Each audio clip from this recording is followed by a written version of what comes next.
Okay, are we good, people? Today is the 16th of June 2026. I have a story to tell. Are you ready? Are you ready? Same old. Kegus storylines. The question is, who is Kegus? People always ask me, hey, you guy, tutukutegera. How old are you? How old are you? I've lived a life.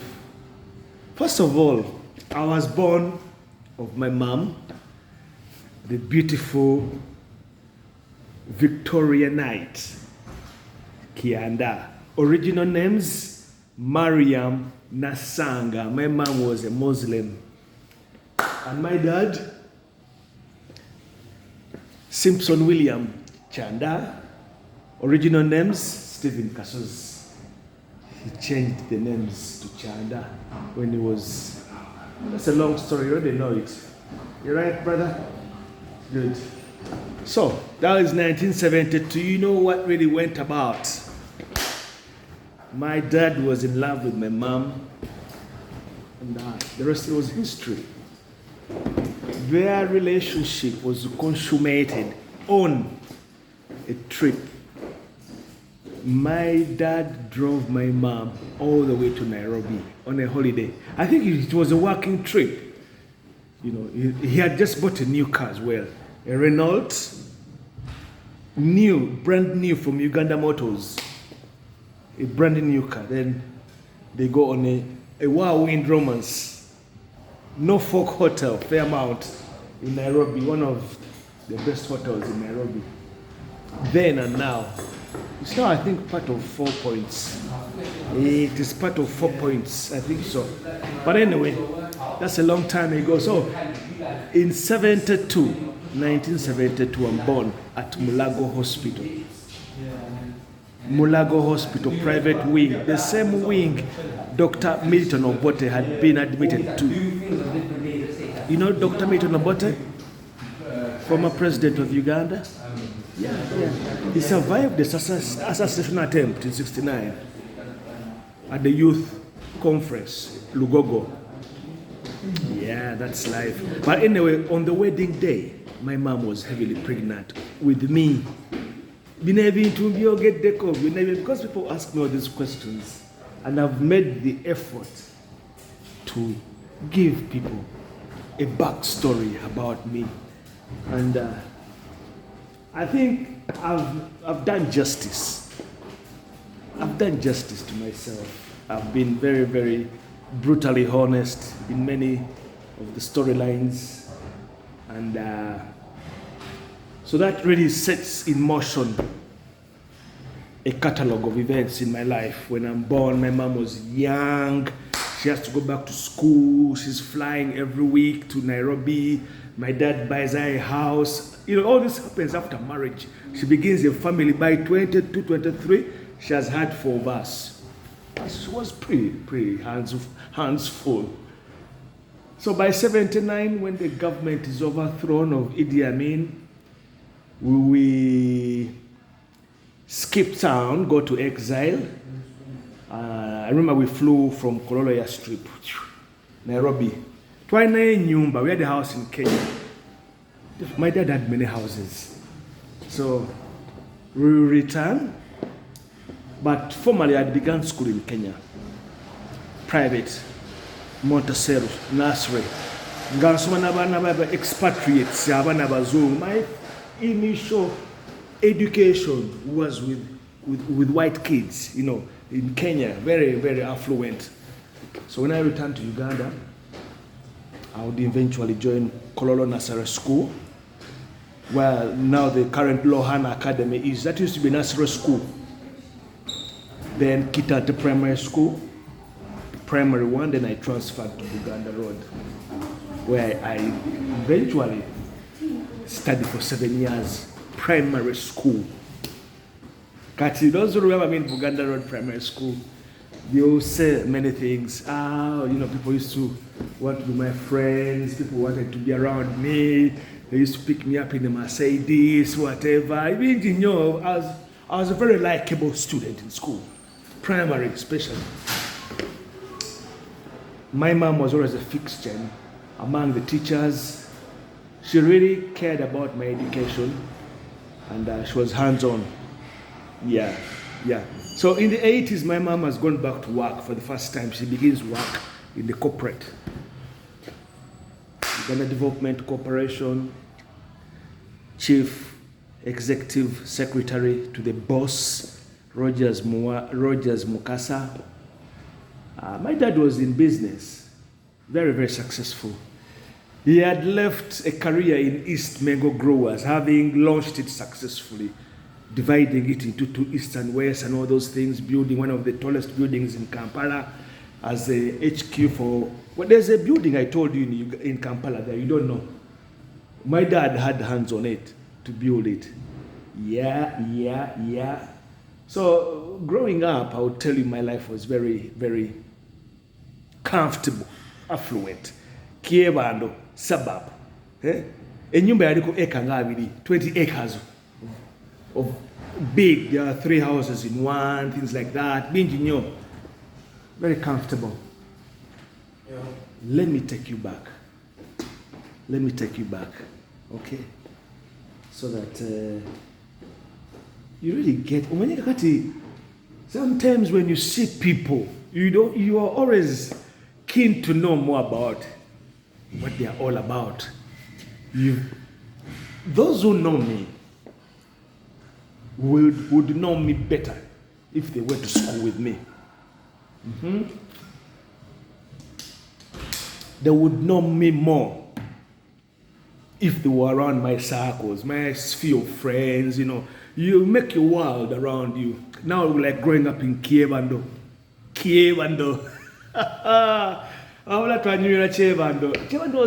That's really when I come of age. Teenage, 13, 14, and, going haywire, running about and about, the infancy of my life. So by the time we moved to Maanda Road, Upper Maanda Road, that road is named my mom, Upper Maanda Road. We are the ones who built that road, which goes from the police post up to our house, formerly our house. So we lived there. It was their dream house, my mom. Double-storied and all that. And that's where my dad passed away when he took ill in 1990. The same with my mom in 96. When I returned from Kenya, we were renting the house to the Lincoln International School, part of the American embassy. They had staff who were renting our house. Very nice people. Very close to my mom and all that. So, but then she wanted to stay in the house. So she terminated the tenancy. Then we moved into the house in 96, 97, 98. And then eventually the house, she had taken a bad loan. About time, and people who don't want to ask what happened to that beautiful house. People used to fear our house. This is a nice house. Go away now, you're not stays there. I said, yeah, I said, I'm going to attend friendly. I've never given you the story of Kamocha. But was it on the fender? Kamoche, you muchifumbira. Fetwaji tandike, chifumbira cheyo ghetto. Ghetto, don't the ghetto you have in mind. Ngambaba Vubuka generation. 1991, I was senior for vacation. 92, tandike makere high. Mvaka mochao, ewafe mitwa bedanga. So, many things I can remember. My dad, St. John's Church in Kamoche Tatawange yajitandika. Because there's a lot of money on that church. My dad was very pivotal in the building of that church. St. John's Church, Kamocha. Reverend Kisembo, rest in peace, was a very good personal friend of my dad. Yamiyamba nyonyo kubantu when my dad took ill. They used to import medication from abroad via the church. there was a lot of experimental medication that my dad tried when he took ill. Because he had cancer. When I remember Mariandina Clinic, Mariandina Clinic, Dr. Sally, he personal Dr. Ramsey Wang. Then they burnt the place. I don't know what happened. Things like that. A lot was done to take care of my dad. From nowhere. He was only 40, my dad, when he took ill. And it was a very, very strange disease. He was bedridden, and then he passed away. 1990, I'm 7 years. You all know my dad was a billionaire. He was a very good friend of the president. He had supported the war. My dad had supported the Luwero War. Sente zaffe zaafiira bazaagenda ku ntalo olumpitirivu nnyo be baali elite bangi nnyo sana bamanya ba Uncle Gondi. So going back in time and reflecting where things are now, nze ku lwange, I think I've been fair to myself. Byenkoze bingi nnyo, byendabye bingi nnyo. It's beyond what people would even go through. Because when I came of age mu A-level at Makerere High. Bw'oba wasomera Makerere High, you can go back and say, you were ahead of us. Ndineba Tom Kaya, manye Tom Kaya, Keke, one of the rich people who were there. Tom yali obi wange, classmate wange, tutudde ffenna mu class, tutandika business. Ali mwena, kitapa muli, nga twakola ebintu bingi nnyo, tuyiya ssente. Nze ndi mu Echoes olwo, Horizons, nesasulira school fees. So the real hustle begins from there. And long behold, sagenda ku university. I sagenda Makerere University. You all know that. I didn't go to uni. Ngamba Makerere, my mom decides to take me to Kenya. That was her own wish. Yayagala nnyo nsomere Kenya. And eventually, that would be my maiden voyage to Nairobi, 1994. I will never forget that day when we went to Nairobi in a camp. But I had memories of, as a child, because back then we used to fly. Uganda Airlines, Yaliwo, we used to fly every week. As a kid, 3-4-year-old. Muri nyanyonye entebe, suyo bakugo ne kwaya strip, wow. Yeah. These things, people don't know them. They never knew that these things were there. Nyonyi ya landing ange kololo kwaya strip. Walinga ubuno bu domestic flights. Nga bazayi bafe be bagagga. Very rich. Kakati ngende Kenya. That was a new start. Mami yaila emikwano mingi nnyo. Ate the school I was in, the who is who in Kenya, but the Koinange, Kenyatta, the Wamalwas, the Njenga Nkrumah, whatever, so many people. Family. So I got exposed to the different side of life. Limuru, Tigoni. Have you been there? Those are the Kenya Highlands. The Kenyan Highlands. Limuru Girls School was next to us. There was Tigoni International School. Which other school do I remember? There was Tigoni Secondary. So, ngenda okuva Kenya, nkomewo Uganda.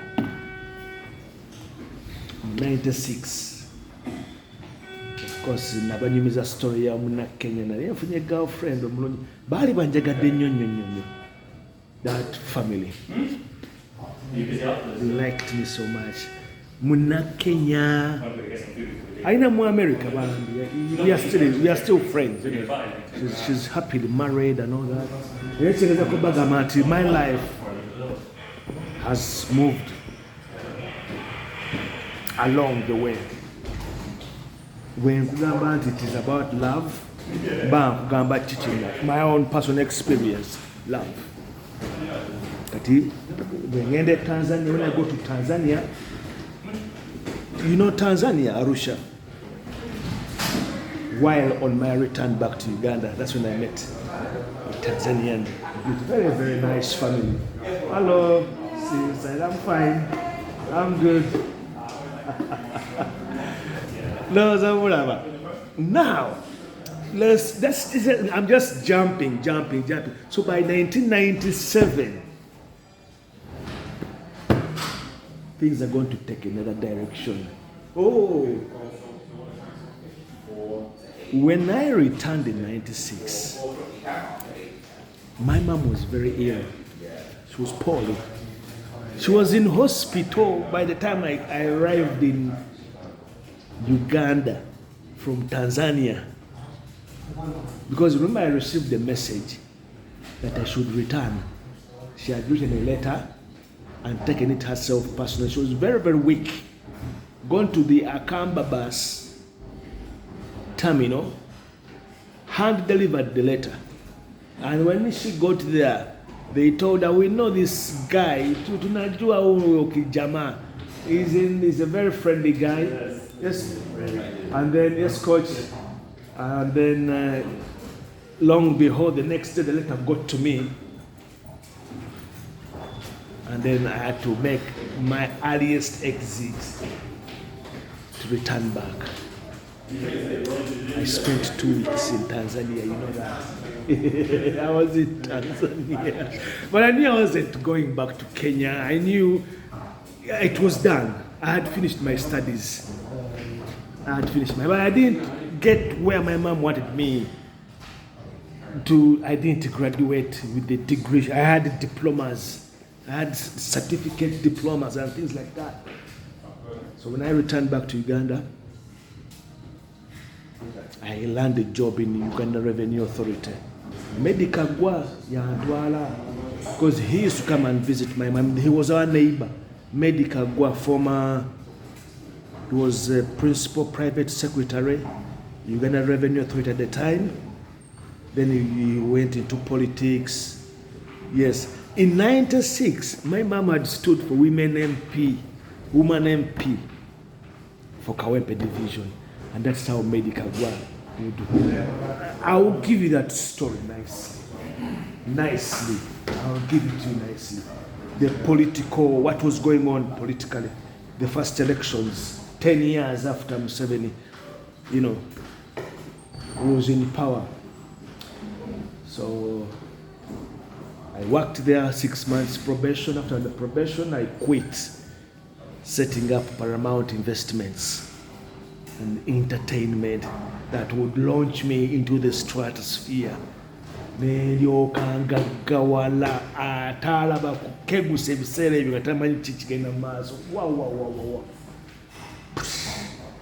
was like a windfall.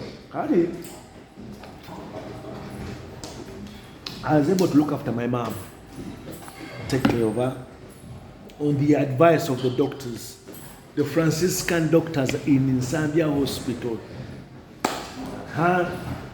on their advice that take back your mom because the prognosis was terminal. She had collapsed on the taxi park. That's where everything took a nosedive. So you call it palliative care. Because they saw the situation and she could afford, we could do whatever we could do. Some medication came from America. I remember we used to, all the doctors, the private clinics would advise cardiac clinic. And we were looking after her at home. We set up a mini clinic at home. Everything hooked up and everything. so she could enjoy her house. She loved the house so much. You people, you know, hello Christina, hello Auntie, I'm coming inside. I'm doing a video here. All right. Kakati, then everything comes together. Oh, kegusnaga gawala. Nakola sente, nazikola Tororo, set up my first branch in Tororo, Jinja, Malaba, Busia, Mbale, Palisa, Eastern Uganda, Yona, Nenje Fuga. People had never seen machines, entertainment. People had never seen a young person setting up businesses and everything, investments and all that. So meaning that Nalimu centers about, so it was a revolving kind of, to the point that I became a billionaire. And then subsequently, by 1998, when my mom took ill, I'd done so many things. Well, you've already known that. 99, I think I was burnt out. Yeah, it's just so happened that things, the wind of change was coming. The new dawn. The new dawn. That's how I ended up coming to the UK in 2000. I was bound to come because there was no reason for me to, there wasn't anything else that was exciting for me. Abakazi nali mbagadde abalungi, nali nkyakadde. I was throwing money everywhere, this, that, Miss Uganda, this, my upcoming, mainly in entertainment. That was the other arm of the investment.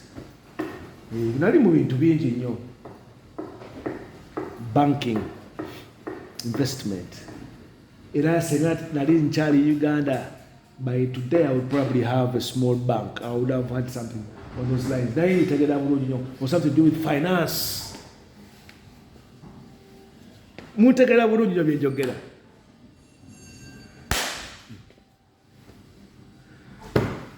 Zimbira ba girlfriend mayumba, nkolera abantu bintu bingi nnyo byani byonna. Family yange nana was sorted.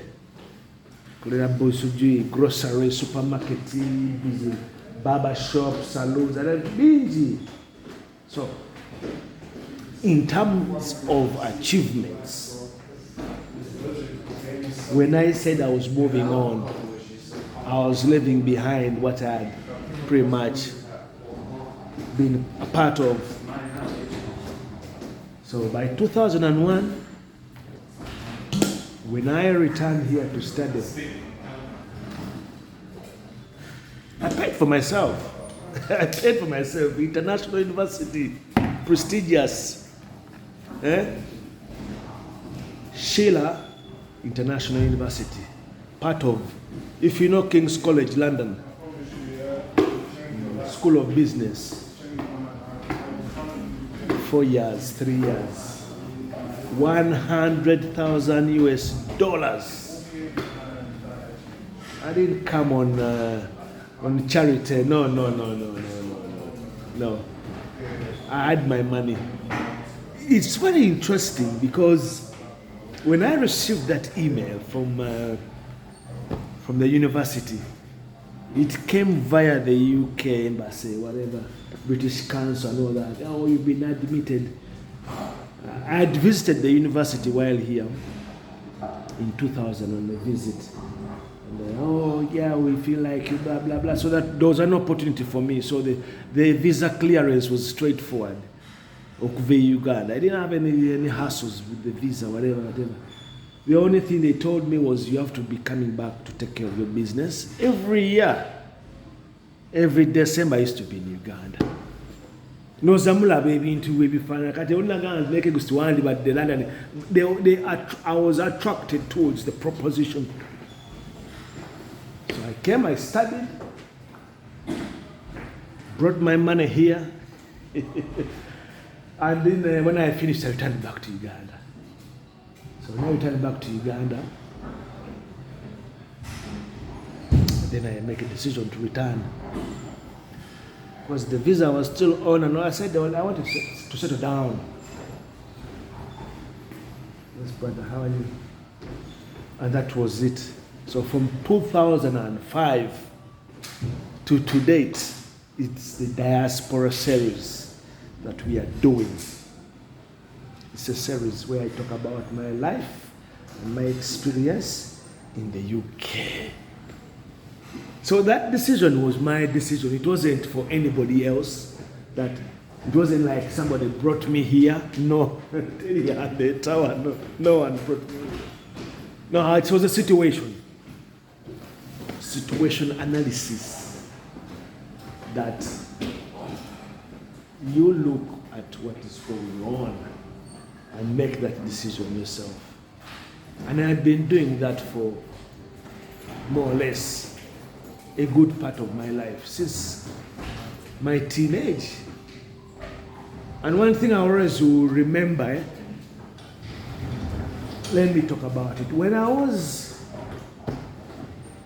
expelled, is it expelled or suspended?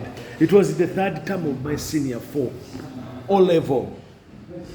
Bangobe Mwidi, chili on record. I don't even hide it, on a very, very flimsy reason, because one teacher wanted me out of the way. There used to be an English teacher in my O level who really made me like English language and all that. The late Mrs. Kisache, those who went to Mwiri. Is it Harriet Kisache? Yeah, she passed away. She passed away in America. And I used to go at her place every evening, do some chores, fetch water, cleaning. You know, then she would cook rice and meat and things like that. She just like my company. Remember, student teachers back in the day were the equivalent of 16, 17-year-old, 19-year-olds. After they have done their teacher training, they would be placed in schools. She was from Kalido TTC. So this teacher, Mr. Osman Orion and Mr. Ouma, one day they called me. They called me with another student. It was a Saturday. Where are you coming from? Kids used to skip school to go down in Kakira. I remember that. Akati, then he gives us a punishment. Me, I said I'm not going to do it. And the other student as well didn't do the punishment, to slash. But me, I knew where this, and he was my maths teacher. He was also a student teacher. Me, I knew where the problem was coming from. By the end of the weekend, he has told off the headmaster. And very strangely enough, Mr. Kayodo, he never used to return to school over the weekends.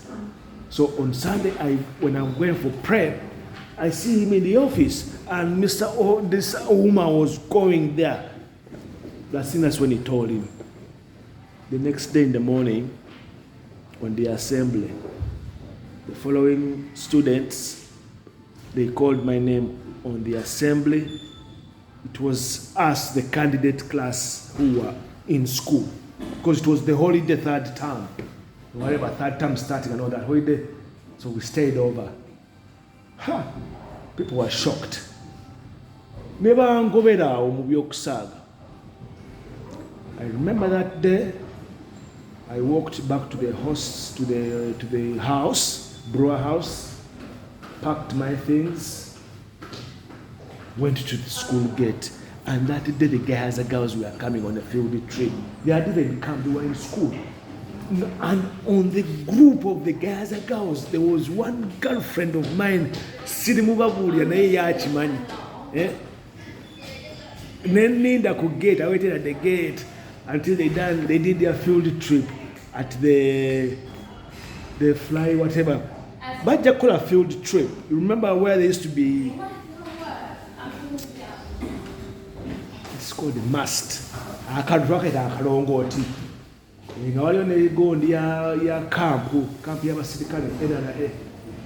We're talking of 88, 89, 90. So these were the La Quena days. Alice La Quena.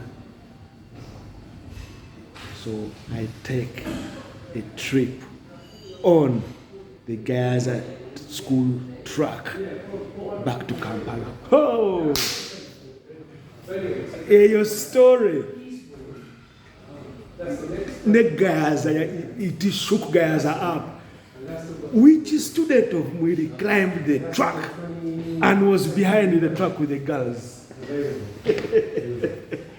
Nekwaliko mikwano gyange nze nawandikanga mabaluwa ng'abawala bonna banzira mu Gaza nalisukaolo Gaza Wanyange Tororo Girls